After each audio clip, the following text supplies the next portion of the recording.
Today I'm answering the question how to make your partner do something you want. I have 13 points to share, 8 things you shouldn't do, 3 things you should do, and 2 bonus guidelines. Let's begin with what you shouldn't do. Don't just keep focusing on what they didn't do, what's lacking, what's missing. Quite often that becomes your natural way of motivating your partner. You never help me with shopping. You never shut the door. You have zero interest in talking to me. You feel like if you keep complaining like this, keep telling them what they don't do, they'll probably start doing it. But it doesn't work like that. You'll just end up making them feel helpless. Like no matter what I do, she'll just say you didn't do anything. So change your language to what you want. I need help with shopping. I want you to shut the door. I want you to pay more attention to me.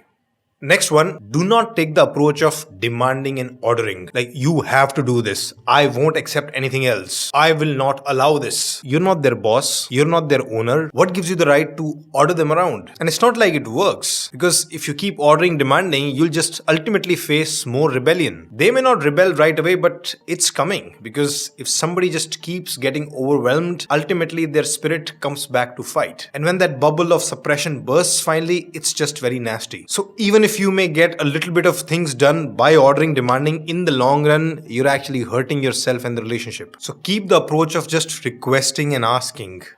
Next, don't compare your partner with other people or couples. I mean, of course, your partner may have their own stupidities, weaknesses, laziness, whatever. But if you're trying to fix those things by telling them, look what your friends are doing, look what your mom does or dad does, or that couple is so nice to each other, why can't you be like him, her? And the most deadly, why can't you just be normal like others? I'm not asking something crazy. Why can't you just do the normal basic things? When you say normal, you're inherently comparing them to everybody else. This comparing rarely helps because you're not really teaching them something. You're not really giving them a deeper desire to actually want to do this. You're again just hoping that shame will ultimately motivate them. It sadly doesn't. And it's okay to learn from people, like specific things. Let's say if somebody is good at making plans and throwing birthday parties, maybe we can learn from them. But comparing a person like wholesale with another person, just making blanket statements, that's very problematic. And it's not like the people that you're comparing your partner to are just perfect people. They have their own unique problems. You're just not probably seeing them. So you're basically comparing your partner's weaknesses to maybe other person's strengths. And that's a terrible comparison, at least on a person-to-person level.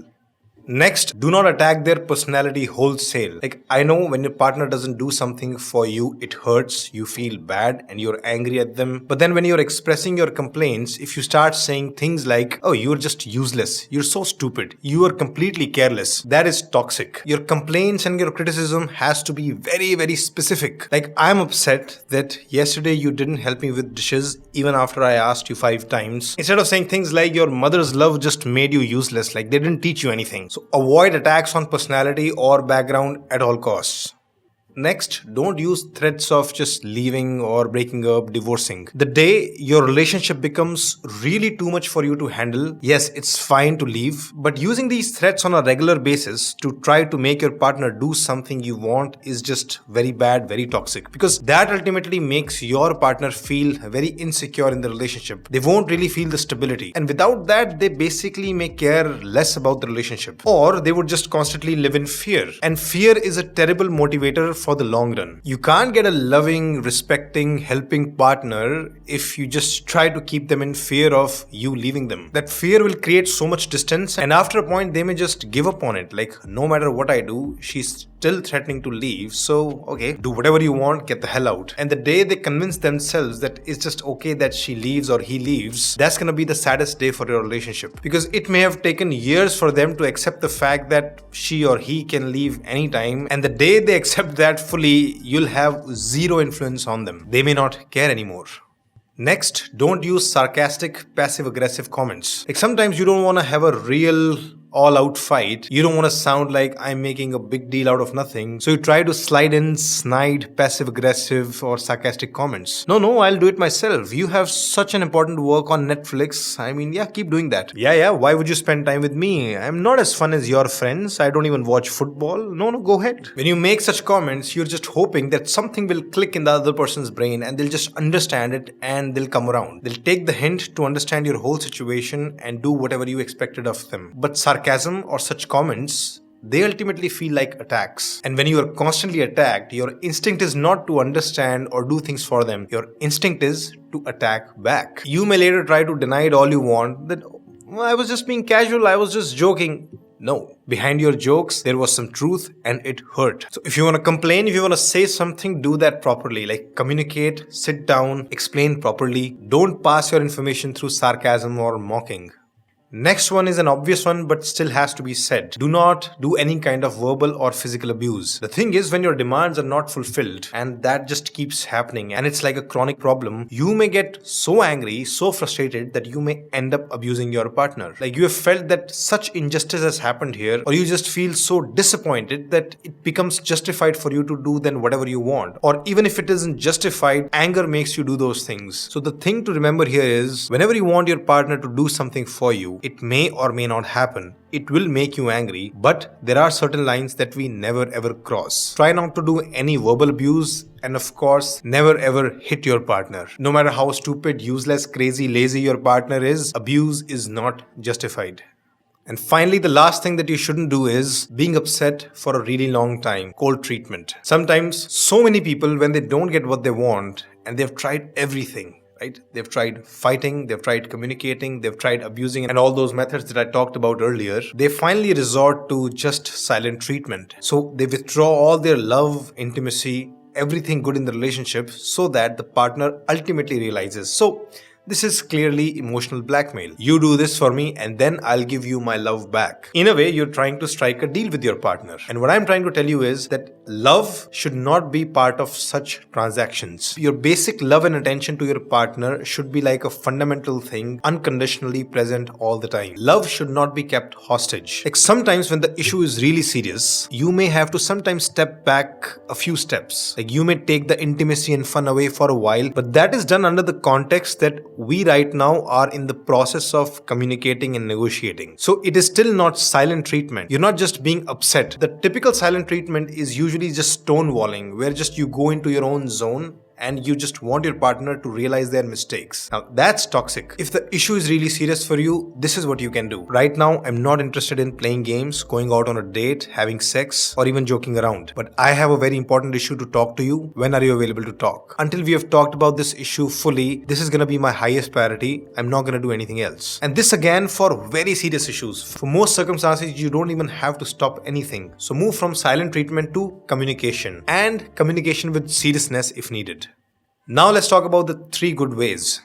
Use reason and logic to convince your partner to do what you want. See, this is the absolute most important and most successful way of changing or convincing your partner in the long run. Because if you can present a great argument to the partner why something must be done, then you don't even have to keep doing it over and over. Because once it clicks, they'll do it by themselves. So let's say you want your partner to go to the gym. Now, your typical method is just you keep shaming them, you keep commenting on their weight, you keep comparing them to other people. I mean, all of that may push them to go once or twice. But if you really want your partner to actually care about fitness, you have to give them the argument why it's important. Like what kind of problems can arise if they do not work out? What are the benefits of exercising? Basically, why it's important. Sometimes people skip this step because of their own egos. Like, why should I ask him to spend more time with me? Like, why should I give any logic? Can't he see it? Well, if I have to explain it to you, you better not do it at all. See, your partner is just acting out of their own desires, right? However much interaction they want with you. If let's say they have the need of talking to you 30 minutes per day and you want to make this 30-60 minutes, then you have to give an argument for it. You have to talk about how communication is healthy for relationships, how we can talk about our day, how we can talk about important decisions of our life, how it is recommended by relationship science, etc. Like so many times things that are obvious to you are not necessarily obvious to your partner. So take time to communicate, talk, really give a detailed argument, discuss all the benefits of whatever you are asking them to do, and then hope that they'll get convinced and then do it on their own. That really is the best way to do it. But of course, sometimes it just doesn't work. Sometimes it's a matter of desire also. Like for example, if you want to watch a horror movie with them, what kind of logic will you give them? I just don't like it. So this will be addressed in the following points. So the next one is about use reciprocation. You do this for me, I'll do that for you. See, as a general rule, people are reciprocative in nature. If you genuinely do something for them, they are willing to do something for you. Also, humans are creatures of desires. So they may have some desires which they probably want fulfilled through you, and you have some desires which you want fulfilled through them. So you should be willing to strike deals. I know it sounds very mechanical in nature, but it works. You watch a horror movie with me, I'll watch the football game with you. And as a general rule, if you're being really nice to your partner, if you do a lot of things for them, then they are also more willing to do things for you. They're also more likely to just fulfill your requests. So I'm gonna change what Kennedy said. Ask not what your partner can do for you, ask what you can do for your partner. However, there is one caution here. What if you end up with a person who is a real taker? Like they'll keep taking, but they're just not willing to give back. There are people like that. And you may already think, oh yes, my partner is like that. Probably not. Very few people are that highly narcissistic. With such people, you can't just hope that if I keep serving them, if I keep doing things for them, it'll all come back. It probably won't. It probably will never. With such people, you have to make very explicit transaction deals. If I do this, then you have to do that. You can't rely on their generosity or niceness because it's virtually non-existent. And they'll also easily forget all your good deeds. So you can just start making a list, like with 2 columns. First column, what do I want from my partner? Second, what does my partner want from me? And then see where can the transaction happen. And the next is use love. And when I say use love, it already sounds very exploitative. Like, okay, why are you using love? It's such a sanctimonious thing. It's such a pure thing. But basically what I mean by use love is try to increase as much positivity and love in the relationship as you can. Because please understand this, in the long run, any amount of influence that you have on your partner depends on how much connection, attachment, love there is in the relationship. They care about your desires, feelings, requests because they love you. The more love there is, the more they'll care about not disappointing you. If you are very important to them, they'll go to great lengths trying to keep you happy. And sadly, people use all those negative ways that I shared earlier to get the partner to do something. And all those negative ways just keep eroding the love. They keep reducing the love, and that ultimately destroys your influence on your partner. If there's no love, you're just married on paper. It's like 2 strangers living together. Like, how much motivation do you have to do something great for a stranger? This is why don't let the love disappear. Don't let your partner become a stranger to you. And now the last 2 bonus guidelines. Always be prepared for a no and non-compliance. You want your partner to love you more, help you more, spend time with you more. Having expectations from your partner is fine, but always be prepared to hear no. They reserve the right to not comply with whatever you're asking them. This is a human level commitment that all adults have the right to say no and to not comply.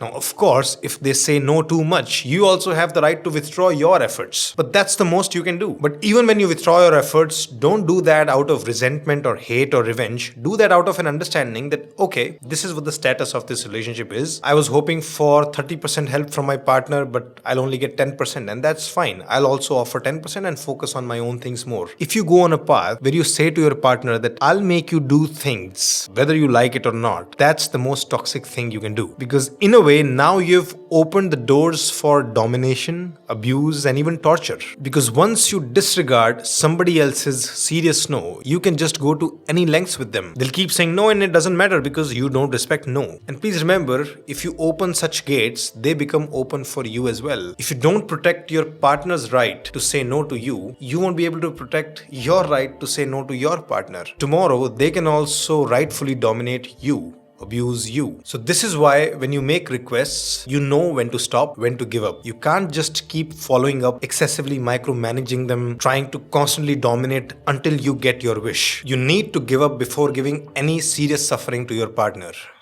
And the last point for today is, ultimately, if it's your desire, you do it. Like I said earlier, your partner is an independent, free human who has their own desires and beliefs. You can't impose yours on them. So remember this simple mantra. If it's your desire or preference, ultimately, you'll be the one who has to do something for it. Nobody else cares. You don't own anyone in this universe except just yourself. No one in this universe is responsible for fulfilling your wishes, not even your partner. Sure, if you luck out and get a great partner, you may get some cooperation from them in your journey, but it is your journey, solo journey. Never forget that. Thanks for listening. A very important factor in mental peace is that instead of just thinking and thinking internally, you should be able to talk about your frustrations to someone. But sometimes your friends and family can get tired of listening or might not even understand you well. That's why you should talk to a therapist. Your emotions need regular air ventilation. Your thoughts need regular garbage disposal, like once every week with a trained therapist. At Shridhar Life School, we have a team of therapists that you can talk to. Please go to shridharlifeschool.com to book your sessions.